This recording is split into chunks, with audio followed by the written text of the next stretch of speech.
beautiful golden onions. They're enough to make you cry. Then, and if you really want to know your onions, this one's for you, because here comes some top tips for growing fuss-free bulbs every time.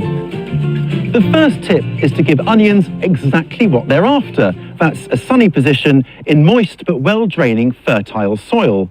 Add compost or well-rotted manure to the soil several weeks before planting, ideally the winter before planting so it isn't too fresh. You can then add a general-purpose organic fertiliser at planting time to give plants an extra boost. Heavy clay soils aren't ideal, but growing onions in raised beds should help the soil to drain a bit better, sidestepping the sorts of overly wet conditions that could cause plants to rot.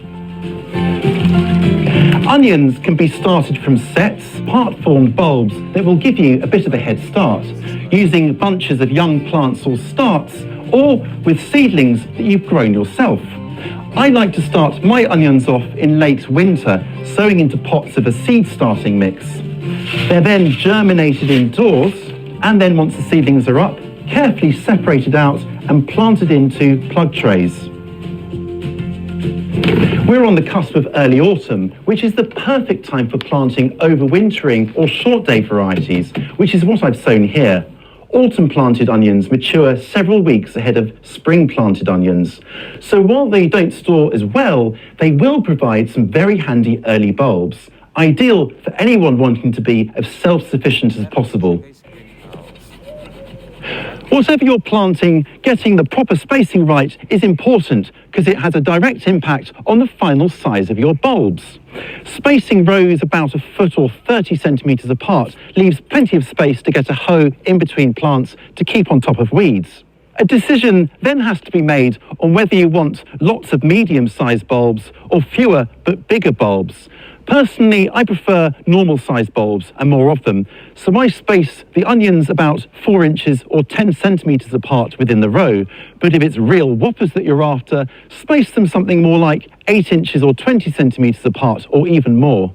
Onions have long, thin leaves that don't shade the soil, which creates ideal conditions for weeds to thrive. Turn your back for too long and weeds can quickly gain the upper hand, competing for resources and compromising your chances of well-formed bulbs. Regular weeding is essential to keep on top of things. Use a hoe to carefully weed in between rows earlier on in the season while plants are still young, then hand weed once this gets tricky, or to hoik out weeds sprouting within the row. Regular weeding will also reduce the seed bank in your soil, giving cleaner conditions for the crops that follow. Bolting is when vegetables flower prematurely. It's very common with onions and can lead to split or poorly formed bulbs that don't store nearly as well. 2 reasons behind bolting in onions is cold weather soon after planting and hot, dry summers as well. Onions are biennials, which means they flower in their second year, but a cold snap soon after planting can trick plants into thinking that winter's arrived, so that when it warms up again, they're then primed to flower.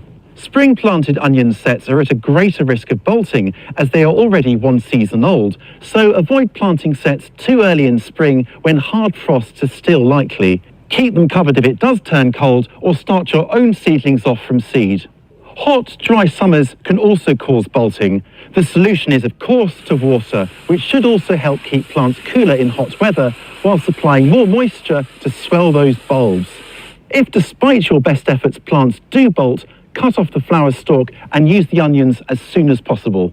Your cue to harvest are when the leaves start to yellow and flop over at the neck. That's where the leaves join the bulbs. Now, these ones have got a touch of mildew, but they've still formed good-sized bulbs, so I'm going to lift them up straight away and take them to the greenhouse where they can fully dry out. Now, because these have got mildew, I'm going to have to compost the foliage separately from my main compost heap, and then limit the resulting compost for use only on ornamental borders, well away from the future onions.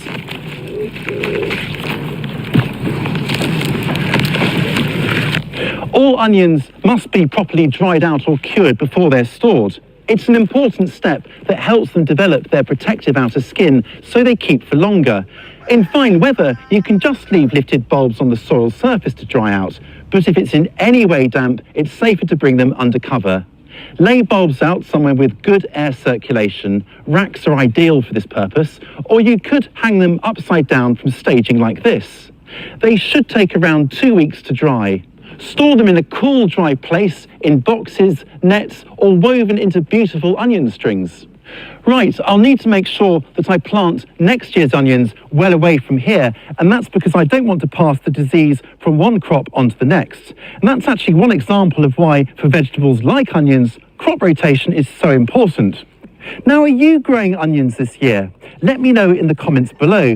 And if you've enjoyed this video, why not return the favour by popping it a thumbs up and of course subscribing. And for more on growing and storing onions, including how to make a really beautiful onion string, check out this playlist. I'll catch you next time.